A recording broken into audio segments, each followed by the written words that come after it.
অন্তর্বর্তী সরকারের প্রধান উপদেষ্টা ডক্টর মোহাম্মদ ইউনূস বলেছেন, আগামী জাতীয় সংসদ নির্বাচনের পর নিজের নিয়মিত কাজে ফিরবেন তিনি। শুক্রবার ব্রিটিশ সাময়িকী দ্য ইকোনমিস্টকে দেওয়া এক সাক্ষাৎকারে একথা বলেছেন তিনি। বিগত বছরগুলোর মতো এ বছরও বর্ষসেরা দেশের তালিকা প্রকাশ করেছে বিশ্বের অন্যতম প্রভাবশালী ম্যাগাজিন দ্য ইকোনমিক্স। তালিকার শীর্ষে দেশের মর্যাদা পেয়েছে বাংলাদেশ। এ নিয়ে প্রতিক্রিয়া জানাতে প্রধান উপদেষ্টার সাক্ষাৎকার নেয় সাময়িকীটি।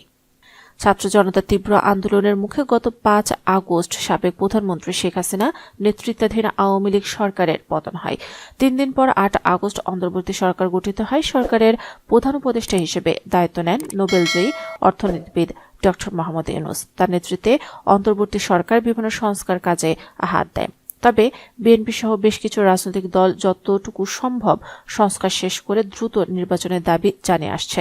তবে অন্তর্বর্তী সরকার বলছে, প্রয়োজনীয় সংস্কার শেষে নির্বাচন দেওয়া হবে। গত ১৬ ডিসেম্বর বিজয় দিবসের দিন জাতির উদ্দেশ্যে দেয়া এক ভাষণে ২০২৫ সালের শেষ দিকে বা ২০২৬ সালের প্রথমার্ধে জাতীয় সংসদ নির্বাচন হতে পারে বলে জানান প্রধান উপদেষ্টা। ভাষণে ডক্টর ইউনূস বলেন, যদি অল্প কিছু সংস্কার করে ভোটার তালিকা নির্ভুলভাবে তৈরি করার ভিত্তিতে নির্বাচন সম্পন্ন করতে হয়, তাহলে ২০২৫ সালের শেষের দিকে নির্বাচন অনুষ্ঠান হয়তো সম্ভব হবে। আর যদি এর সঙ্গে নির্বাচন প্রক্রিয়া এবং নির্বাচন সংস্কার কমিশনের সুপারিশের পরিপ্রেক্ষিতে এবং জাতীয় ঐকমত্যের ভিত্তিতে প্রত্যাশিত মাত্রা সংস্কার যোগ করি, তাহলে আরও অন্তত ৬ মাস অতিরিক্ত সময় লাগতে পারে।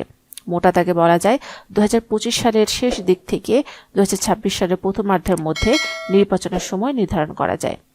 নির্বাচনের আয়োজনের পর কি করবেন ব্রিটিশ সাময়িকী দ্য ইকোনমিস্টের এমন প্রশ্নের জবাবে প্রধান উপদেষ্টা বলেন, আমার চাকরি আসলে কেড়ে নেওয়া হয়েছে।